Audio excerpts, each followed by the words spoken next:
If you're a human being, like myself, then you have the ability to self-heal. If you've ever gotten a bruise, a scrape, or a paper cut and that wound is now gone, well, that's really just proof positive that your body does actually heal itself. And your mind does the same thing by balancing its chemistry. My name is Ben Ahrens, and I'm co-founder of Reorigin, a science-based neuroplasticity program and supporting community, everything you need to reignite your natural healing potential and return to feeling like you again.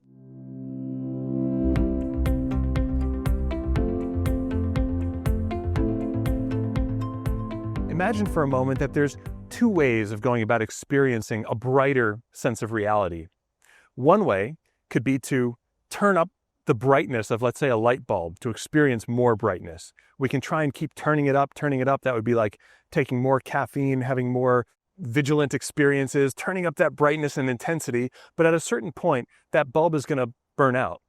A second way of doing it would be to start removing layers of these sunglasses. Imagine for a moment that we've been wearing 10 layers of sunglasses. And as we start to remove the layers, we become aware of the brightness that's always been there. That's really what we're doing here with neuroplasticity. Whereas in the past, we may have been trying to artificially stimulate ourselves or boost up our experience through outside means. Here, we're taking a fundamental shift to remove those layers and clear that lens of perception so that we can experience all of the brightness that life has to offer. There are also some simple practices and lifestyle factors that we can use to sort of leverage and become more parasympathetic and allow the brain to naturally replenish itself of those feel-good chemicals. Okay, so let's take a look at some of these lifestyle things you can do to support balance and recovery, as well as some things that you'll probably want to avoid. So the first thing is movement. It's good to engage in some light, smooth, calming activity. Something like morning yoga or a little bit of Tai Chi are really ideal. Anything where you can stay connected to your body and really focus on your energy level and recovering. So coming back to that baseline. Things you'll want to avoid are anything that involves fast-paced or excessive exercise like high-intensity training. Really try and keep it nice and calm, and we'll include some links to some Tai Chi videos that you can do and follow along with. Another thing that will help you to support your recovery is calmly engaging in quiet activities. Things like reading or even watching a light TV show. Anything that allows you to stay connected in a calm and relaxed state. Anything that you want to avoid are things that are overexcitatory, overstimulating. This includes dark movies, scary movies, excessive news or bad news, anything that's overactivating your brain in a way that makes you feel further agitated. So really important here, the key is to engage in enjoyable, calming, soothing activities. Working with your hands is great, like knitting. Another lifestyle factor to attend to that can help support your recovery is your diet. And although I'm not going to give you any specific dietary advice, everyone is extremely unique, and you really have to assess what works best for you.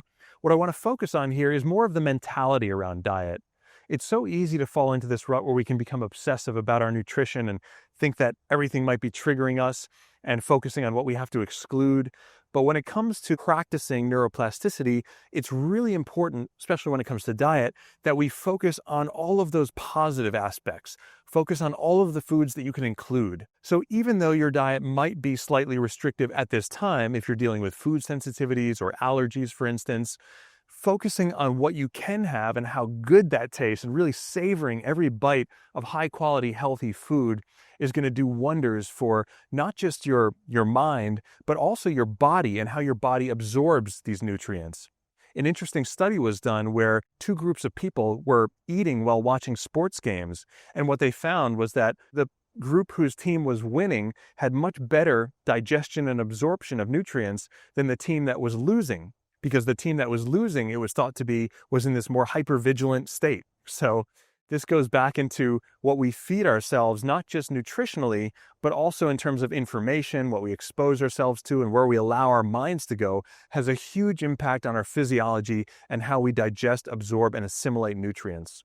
So the key here to remember when it comes to diet is focus on good food quality and overall focus on enjoying the food that you're eating. The last lifestyle factor is positive engagement. So engaging with things and with people that really bring you joy and help to support this positive state within you.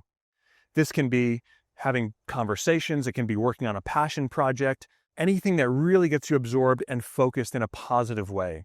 On the flip side, things that we want to avoid are excessive negativity, being around people that drain our energy, engaging in conversations that have to do with gossip or complaining. I know sometimes the brain wants to go there, right? It just wants to ruminate and complain about things.